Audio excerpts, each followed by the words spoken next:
Imagine walking outside on a bright sunny morning, ready to charge your car and head to work, only to find a shiny new lock clamped tightly over your charging port. Not your lock. Not your idea. Someone else has decided that your property, your car, and your freedom belong to them. That's exactly what happened when the notorious Karen sisters from my HOA took it upon themselves to regulate my charging station. These two self-appointed rulers of the neighborhood thought they had the right to lock me out of my own property, claiming I was wasting community electricity. Their smug grins and constant interference had been going on for months, complaining about my lawn, nitpicking my trash cans, and even scolding my dog for barking at a squirrel. But this time, they went too far. This wasn't a silly HOA note or a warning letter. This was them physically tampering with my car. I could have filed a complaint or called the police, but I knew how slippery they were. They would twist the story, cry victim, and spin the narrative until I looked like the problem. So instead, I decided to teach them a lesson in the most unexpected way by setting a trap. A trap that wasn't dangerous but would make them think twice before touching my property ever again. So, under the warm daylight sun, while the neighborhood kids played outside and the sisters gossiped on their porch, I carefully prepared my revenge. Paint perfectly placed and ready to unleash, would turn their sneaky little stunt into the most humiliating HOA disaster they'd ever face. They wanted control, but what they got was a bright, dripping reminder: mess with me, and you'll regret it. Asterisk. The morning sun stretched across the neighborhood, painting the rows of houses in a golden glow that looked deceptively peaceful. Birds perched on the telephone wires, chirping loudly as though they were announcing the start of another perfect day. I stood at my front door, coffee steaming in one hand, my car keys in the other, ready to head out. The air smelled faintly of freshly cut grass and asphalt warming under the daylight. But there was something else to a strange tension I couldn't quite place. When I walked down my driveway, I froze. My electric car sat in its usual spot, sleek and silent, but there was something glaringly out of place. Right over the charging port was a shiny, silver padlock. I blinked, not believing my eyes. The lock wasn't mine. My first thought was that maybe a prankster kid from the neighborhood had been messing around. But when I looked closer, I saw a laminated tag hanging from the lock. It had the words HOA property scribbled in bold black marker. My stomach turned. I didn't have to guess who was behind this. Across the street, sitting proudly on their porch swing like they owned the entire block, were the infamous Karen sisters, both in matching floral blouses, sipping iced tea, their eyes locked onto me like hawks circling prey. The older one, Susan, tilted her head with a smug smile, while her younger sister, Brenda, crossed her arms as if she were the law herself. "Community rules," Susan called out in a sing-song tone. Her voice floated across the street with a sickly sweetness that made my skin crawl. "What rules?" I shot back, raising my voice just enough for them to hear. Brenda leaned forward. "You can't just plug in your fancy toy whenever you feel like it. That electricity comes from community resources. We're protecting the neighborhood from freeloaders." Freeloaders. The word stung, not because it was true, it wasn't, but because that's how they saw me. I worked hard for everything I had, paid my HOA dues like everyone else. And yet these two women acted like I was some kind of parasite living off their generosity. I wanted to shout, to storm across the street and rip into them for daring to touch my property. But I knew better. The Karen sisters thrived on conflict. They loved nothing more than stirring up drama, playing the victim, and dragging people into endless HOA disputes that went nowhere. If I lost my cool, they'd twist the whole situation against me. So I swallowed the anger bubbling in my chest and forced myself to stay calm. "You don't have the right to touch my car," I said evenly. "This is private property." Susan smirked, clinking her ice cubes against the glass. "Then maybe you should keep your private little habits off community resources. We all pay for that power, you know." Her words echoed through the quiet street, loud enough for a few of the neighbors working in their yards to glance over. I caught sight of Mr. Patel next door, who quickly looked away, clearly not wanting to get involved. That was the thing about this neighborhood. Everyone knew the Karen sisters were out of control, but nobody wanted to be their next target. I clenched my fist around my car keys, my knuckles turning white. It wasn't just about the lock anymore. It was about principle. They had crossed a line by physically tampering with my property. Still, I bit my tongue, turned on my heel, and walked back into the house before I said something I'd regret inside. I set my coffee down on the counter, my hands trembling with a mixture of fury and disbelief. The lock wasn't just inconvenient, it was humiliating. They wanted to show everyone in the neighborhood that they could control me, that they could dictate what I did with my own car. They wanted me to feel powerless, but I wasn't powerless. By mid-morning, the news had spread like wildfire. I heard hushed voices outside, neighbors whispering as they strolled past my house. A couple of teenagers snickered when they saw the lock on my car, snapping photos with their phones. I shut the blinds, heat rising in my face. This wasn't just about me and the Karens anymore. This was a show, and I was the unwilling star of it. Around noon, I stepped outside again, determined to at least assess the situation. The lock was sturdy, new, probably bought just for this petty stunt. I traced my fingers along the cold metal, imagining the sisters buying it at the hardware store, probably laughing at how clever they thought they were. My reflection stared back at me from the shiny surface, jaw tight and eyes narrowed. From across the street, I could feel their eyes still on me. Brenda whispered something into Susan's ear, and both of them broke into laughter. My blood boiled. I considered calling the HOA president, but I already knew how that would go. The sisters practically ran the HOA with their endless complaints and constant lobbying. Any call I made would turn into a long, drawn-out meeting full of fake sympathy and empty promises. Worst, they'd twist it into a community concern and drag me through weeks of public humiliation. I thought about calling the police, but technically, the sisters would just claim it was an HOA enforcement action, even if I could prove otherwise. The mess of paperwork and petty drama that would follow wasn't worth it. No, this called for something different, something smarter. That night, while I lay in bed staring at the ceiling, the image of that lock burned in my mind. I could see their smirks, hear their mocking voices, and feel the sting of their laughter. They thought they had won. They thought they had put me in my place, but what they didn't know was that they had lit a fire inside me. I wasn't going to argue. I wasn't going to complain. I was going to teach them a lesson in a way they would never forget. The sun rose the next morning, bathing the neighborhood once again in warm light. I sipped my coffee slowly, calmer now but with a plan forming in the back of my mind. I watched the sisters from my window as they chatted on their porch, oblivious to what was coming. They wanted a war of rules and regulations. Instead, they were going to get something much more colorful. And that was the moment I decided, if the Karen sisters wanted to mess with my charging port, they'd soon regret ever touching it. The morning light felt different that day, brighter, somehow edged with purpose. I woke early, not from worry but from the kind of focus that makes the details stand out. The way sunlight hit the countertop, the slight creak in the front gate, the exact pattern on a neighbor's curtain as it fluttered. My plan had taken shape in my head the night before, and now it needed tools and a careful hand. I made a list, not out of habit but because the plan depended on small, precise things. Washable paint, a release mechanism, tape, a lightweight hood to hide the device, and a couple of everyday items that would make the trap look ordinary if anyone happened to glance closely at the hardware store. The clerk raised an eyebrow when I asked for washable, bright blue paint and a few tiny springs. I shrugged and said I was doing a craft project for my niece. He smiled, a private, polite kind of smile that didn't pry. I felt a little ridiculous explaining it to myself, the same way this was petty, I told myself, but principled. When I stepped back into the sunlight, paint cans in the trunk, the neighborhood looked like a postcard. Kids biked past, a dog barked 2 doors down, and the Karen sisters were already on their porch, identical cups of iced tea in hand. They watched my car as I pulled into my driveway, and for a moment I wondered if they suspected anything new. If they did, they didn't show it. Back home, I cleared the garage table and set everything out. The plan had to work without hurting anyone or breaking anything permanent that was important to me. I wasn't looking for revenge that left scars. I wanted a smart humiliation that would make them think twice. So I chose washable paint, something bright enough to be undeniable on fabric and skin, but harmless and removable with a wash. The release mechanism was the trick, a small compressed container with a spring-triggered cap that would pop when pressure was applied in a particular way. I fashioned a simple housing for it out of an old shoebox and lined it with foam. The device would sit just above the charging port, hidden under a shallow faux cover that matched the car's finish. When someone lifted the cover to fiddle with the lock, the cap would release and the paint would flow, splashing enough to ruin shoes, sleeves, and pride. I tested everything twice. The first run splattered the garage floor more than the test rag, so I made tiny adjustments, angled the nozzle, softened the spring tension, added a small catch to redirect the paint away from the car's body.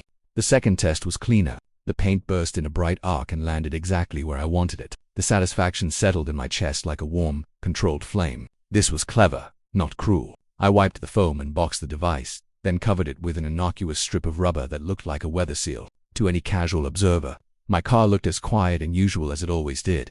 People's routines in our neighborhood were astonishingly predictable. The sisters walked their golden retriever every morning at 9. They watered their hanging geraniums at 11. Their porch gossip hour was reliably between 2 and 4. I scheduled my little operation to fall inside their pattern, so it would seem like an ordinary afternoon when they approached the car. Predictability worked in my favor. It also meant I could keep neighbors unalarmed. The last thing I wanted was anyone trying to stop me or, worse, complicating matters by getting involved. Still, I wasn't immune to second thoughts. As the time approached, I found myself walking the block like a nervous actor before a scene, watching the way the light pooled in the gutter, noting where neighbors had their trash bins, cataloging the 20 details that made the street unique. The Karens were out front, as usual, their faces taut with the expression that meant they were composing stories in which they were saints. Their presence made my palms sweat, not from fear but from anticipation. There was a part of me that imagined all sorts of consequences in HOA meeting.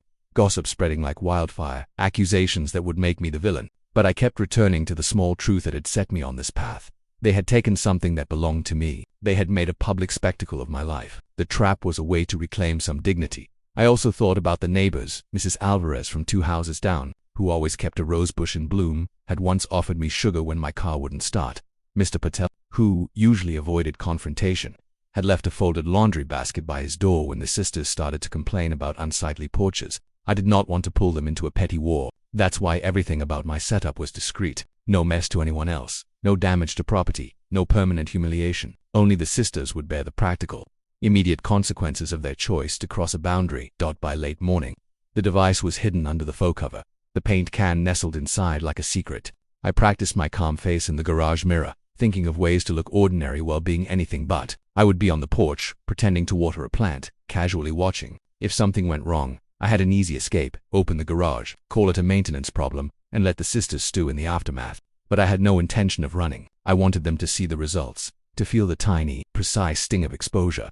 When I stepped outside, the street hummed with typical daytime life. A delivery truck eased past, a toddler in a stroller reached for the sky, and the sisters continued their small reign on the porch, watchful, confident, smug. Their dogs sniffed the air. Children's laughter drifted from a nearby yard. The trap felt like a contradiction in that bright, ordinary world, a private act of rebellion wrapped in daylight normalcy. I didn't rush the moment. Patience was part of the plan. Let them make the first move. Let them expose themselves. So I stood by the window, arms folded, smiling the kind of faint, neutral smile that keeps neighbors from asking too many questions. I watered a potted plant to give myself an excuse to be outside. I adjusted the angle of the hose as if that were all I was there for. The clock moved forward in small, steady ticks. Time, like everything else, belonged to the plan. And then, as if on cue, Susan stood and began to walk across the street in that particular, confident way that always made it look like she owned the pavement. Brenda followed, espousing that built-in righteousness that had ruined more polite conversations than I could count. They paused in front of my car, hands on hips, and the older sister lifted the fake weather seal with a theatrical roll of her eyes. The tiny spring inside my device trembled under the weight of anticipation. I could feel the moment aligning itself, like 2 pieces of a clock coming together. Everything can change in a second. The sun still shone, kids still played, a dog still barked, but in that one bright, ordinary second, the little mechanism I'd so carefully prepared held its breath for action.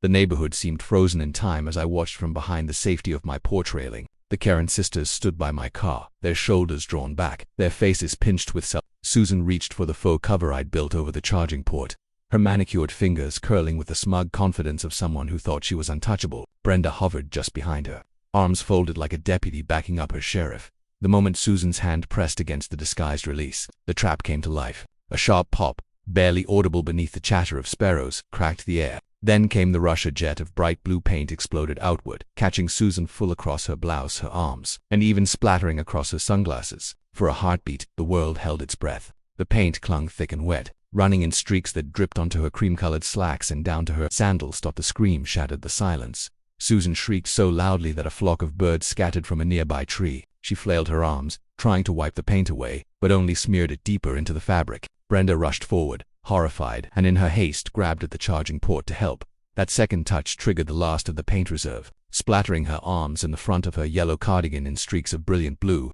Her gasp turned into a furious growl. From porches and windows, neighbors peeked out, drawn by the sound.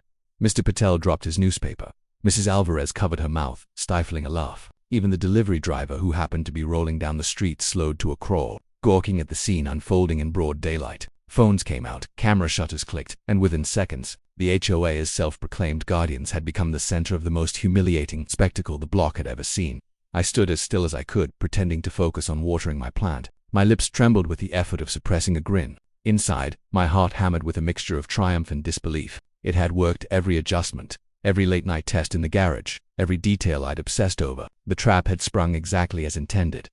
Susan shrieked, pointing a dripping blue finger in my direction. Her voice cracked with outrage. "You set this up. You vandalized us." Her accusation rang out, desperate and shrill. But instead of siding with her, the neighborhood erupted into laughter. The sight of the 2 self-righteous sisters covered in blue paint was too much for anyone to resist. The teenagers from down the block doubled over, clutching their stomachs. Mrs. Alvarez couldn't hide her chuckle anymore. Even Mr. Patel, normally the quietest man alive, let out a small cough that suspiciously sounded like a laugh. Susan's face burned crimson beneath the smears of paint.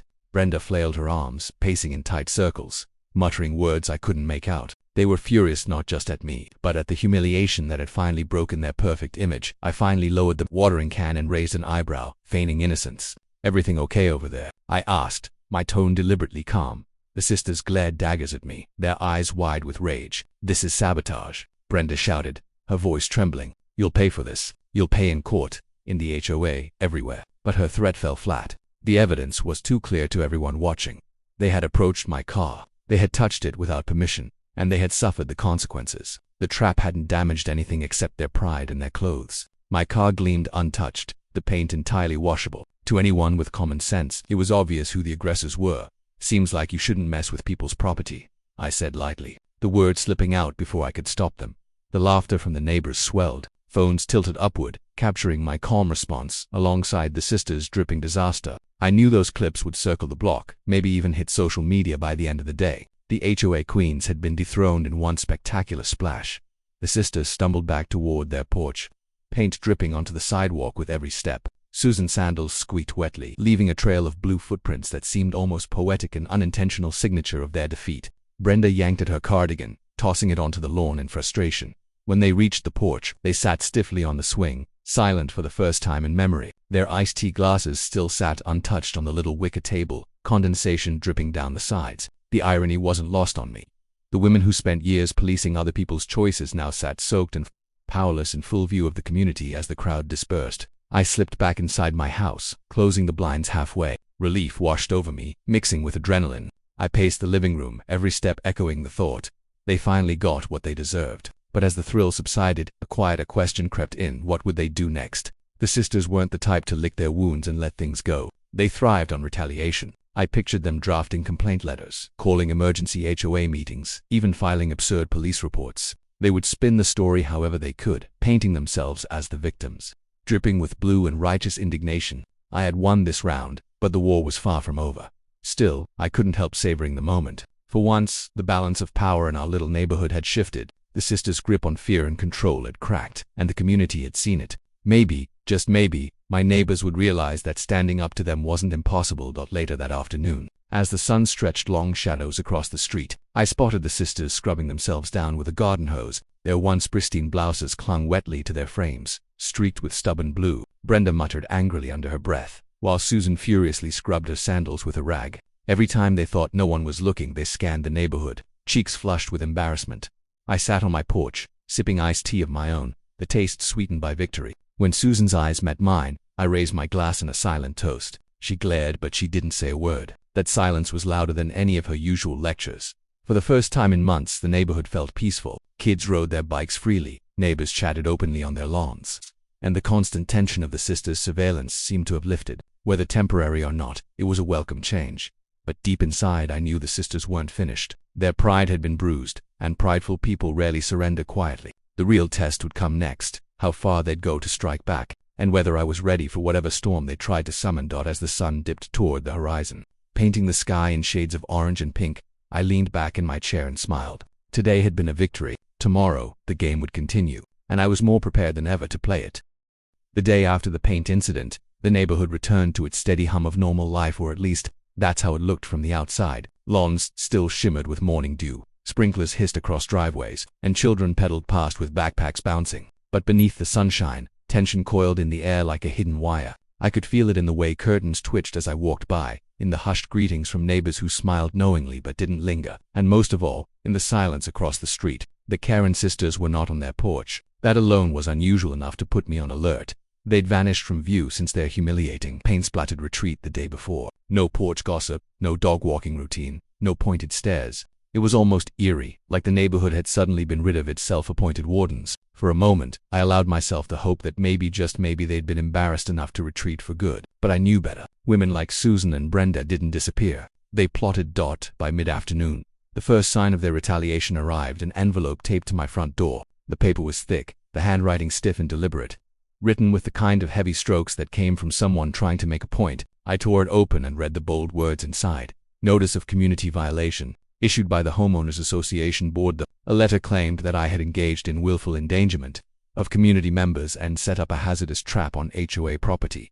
It demanded immediate removal of dangerous contraptions, threatened fines, and hinted at possible legal action. At the bottom, the signatures of both Karen's sisters sat side by side, written in oversized loops as though to emphasize their authority. I laughed out loud, though there was no humor in it. They weren't even subtle. The entire notice was a fabrication. They weren't the HOA board, and they had no authority to issue such a letter on official letterhead. It was intimidation, pure and simple. Still, the audacity of it sent heat rising in my chest. They were already rewriting the story, casting themselves as victims of my supposed trap that evening.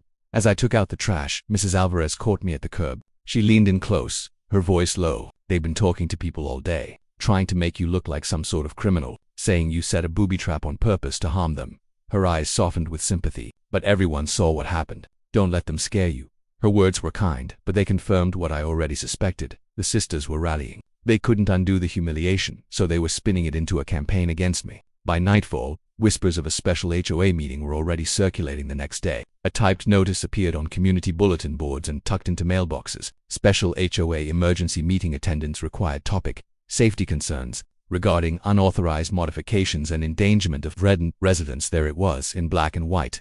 The sisters had pulled strings to turn their embarrassment into an official spectacle. My stomach tightened. I could already picture the scene. Them standing at the front, voices trembling with exaggerated outrage, brandishing their paint-stained blouses as evidence. The thought of sitting through that performance made my blood boil.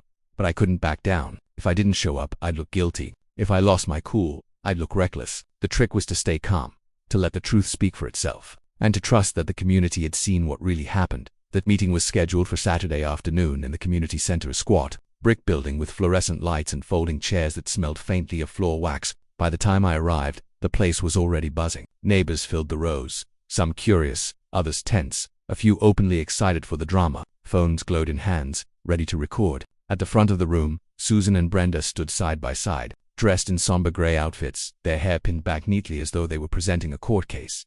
When the HOA president, a tired man named Mr. Harlan, banged his gavel to call the meeting to order, Susan immediately seized the floor. "Ladies and gentlemen," she began, her voice dripping with righteous indignation, "we are here today because one resident has endangered us all with reckless, dangerous behavior. My sister and I were assaulted, yes, assaulted by a device deliberately placed on his car. We were doused in paint, humiliated, and traumatized." She held up her blouse, now washed but still faintly stained, as though it were a sacred relic. Gasps rose from a few sympathetic neighbors. Brenda jumped in, her voice sharper. "If he can set traps like this, what's to stop him from setting worse ones? What if a child had been the victim? What if one of your families had suffered what we did? This is about community safety." I clenched my jaw, forcing myself to stay still. Their performance was almost impressive in its melodrama. They gestured wildly, painted themselves as martyrs, and cast me as a menace to peaceful suburban life. The room buzzed with whispers. When my turn came, I rose slowly, every eye on me. "With all due respect," I began, my voice steady. "What happened wasn't an accident. It was the direct result of the sisters tampering with my private property. My car was locked without my permission. They had no right to touch it. And when they did, they faced the harmless consequence of their own actions." Murmurs rippled through the crowd. A few nodded in agreement. Others frowned, weighing the story against the sisters' version. I continued, keeping my tone calm. "The paint was washable. No harm was done to anyone. My car remains undamaged. The only thing at risk was their pride, and every single person here knows they have a long history of overstepping boundaries in this community." That last line struck home. Heads turned toward the sisters, some neighbors whispering about past incidents, the endless complaints, the threats over trash cans, the time they called animal control on Mrs. Alvarez's harmless cat. The sisters sputtered, desperate to regain control. "He's lying," Susan cried, her voice cracking. "He's dangerous, and if the board doesn't act, none of us are safe." But the momentum had shifted. Mr. Harlan cleared his throat, rubbing his temple. "This meeting is to address community safety. From what I've heard, no one was physically harmed. Perhaps we should consider whether the bigger issue here is unauthorized tampering with private property." His gaze slid to the sisters, heavy with implication. The room hummed with agreement. The sisters' faces hardened, their lips pressed tight. For the first time, their performance wasn't working. When the meeting adjourned, neighbors gathered in small clusters, some chuckling openly. Phones buzzed as clips of the paint-splattered sisters circulated like wildfire. I walked home quietly, shoulders light with relief but wary of what came next.